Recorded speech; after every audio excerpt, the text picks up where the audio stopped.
have a brief message today, and then I'm going to play a past video that I made a year ago, not quite a year ago. And it's amazing that people have sent it back to me because of how prophetic it is in discussing our spiritual obesity, and that is a critical message for you to understand right now. But that must be combined with something that I'd like to tell you. I'd like to tell you to not pick a side. Do not take a side on anything. Not in this construct, not in this world. Don't pick a side. This is the problem. This is a birth pain, contractions. This is where things are getting cleaned up. This is the apocalypse, the revealing, and it's just the beginning. Much, much more is coming. It will make this seem mild. You'll wish for these days of peace. It doesn't feel peaceful right now, but when it gets worse, these days will seem peaceful. So I'm asking you to not judge and not take a stand, not about Black Lives Matter or All Lives Matter. And I'll tell you why. Because you need to understand them, sympathize, and be merciful. This is how you can say, Father, forgive them, for they know not what they do. Even the people that would say something like All Lives Matter, and you go, wow, that resonates. All lives do matter. Well, not to those that are saying Black Lives Matter, because everybody says all lives matter. But if the manifestation and the reality on the ground and in their lives demonstrates that they don't matter, well then, to make the statement all lives matter, well, they could say, well then how come we don't matter? So this is about understanding. It's not about picking a side. And I'm going to give this example of what understanding really means. Take transgenderism. People that want to call themselves binary neutral. Well, in order for us to return according to Scripture, we must become like we were before Eve was taken from Adam, when we contained both masculine and feminine within us. So we were balanced and we were perfect spiritually. We understood everything. Well, now we don't understand everything.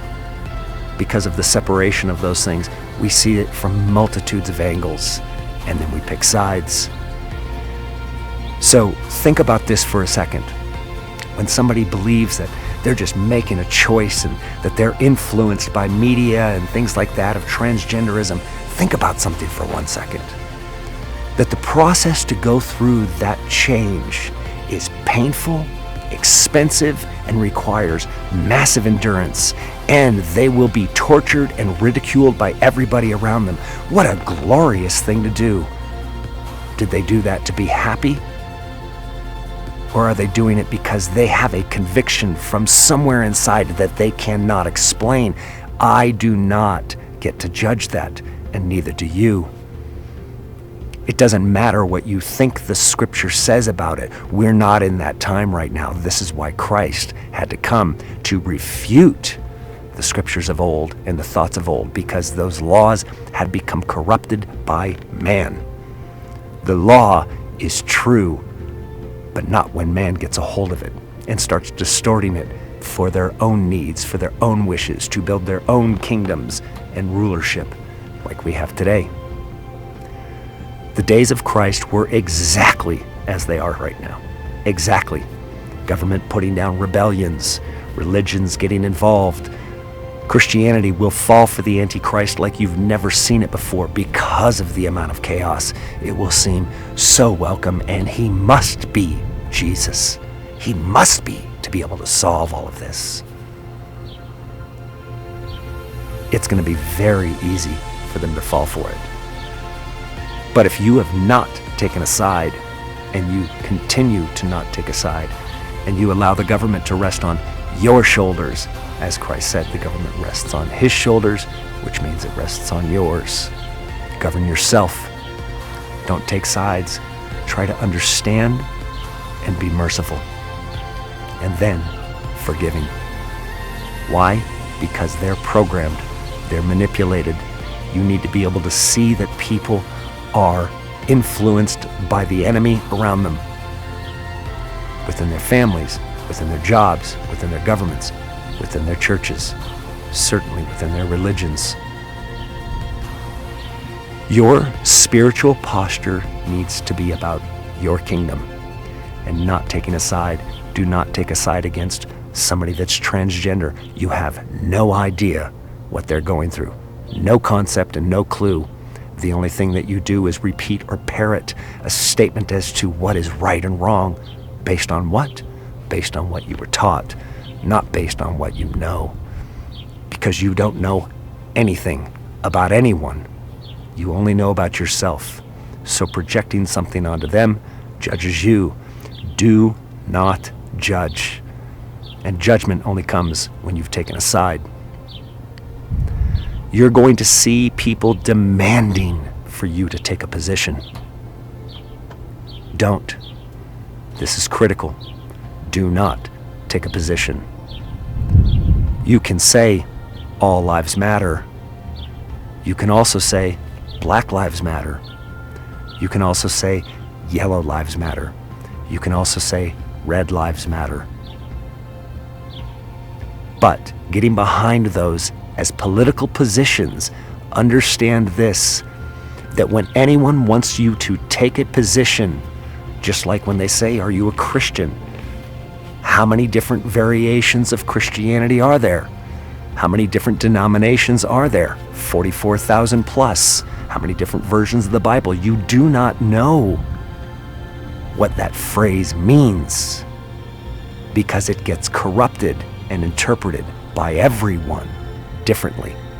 And the powers that be, the rulers that are in control, that are demonstrating right now that they are 1,000% lawless.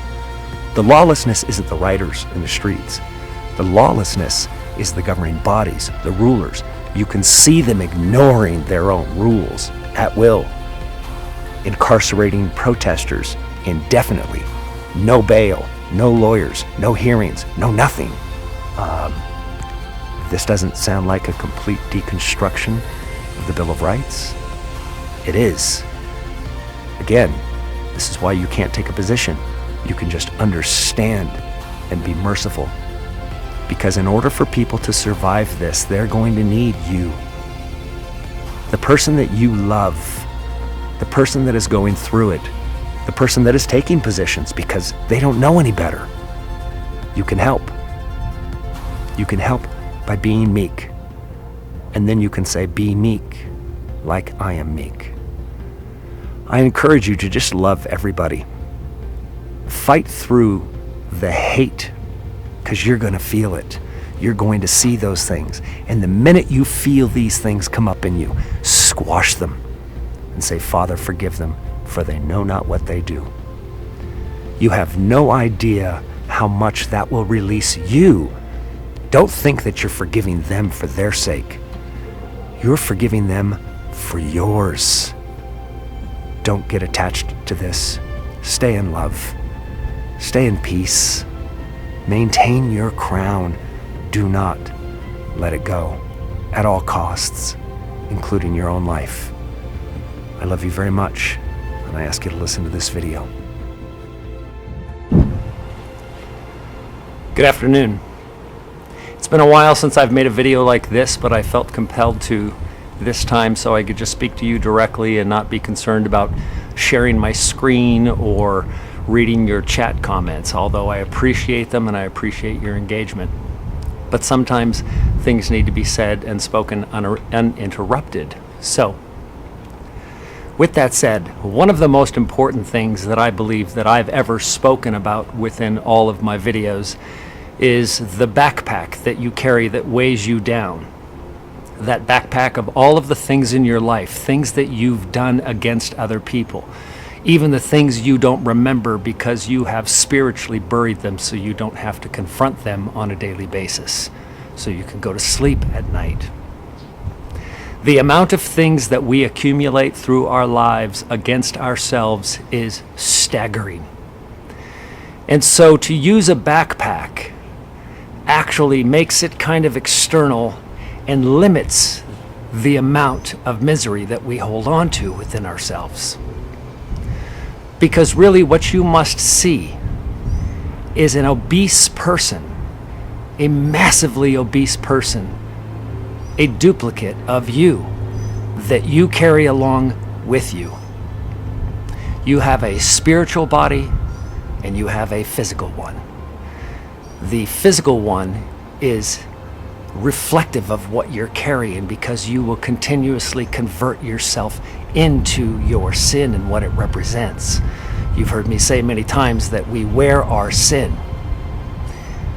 If you look at somebody, you can see their sin on them. You can see their pain and their misery and what kind of misery it is. Because ultimately, we attempt to manifest it in the physical. So then possibly, maybe, then we can do something about it. But the reality is, that which we hold in the spiritual that is weighing us down cannot be dealt with in the physical. It must be dealt with in the spiritual.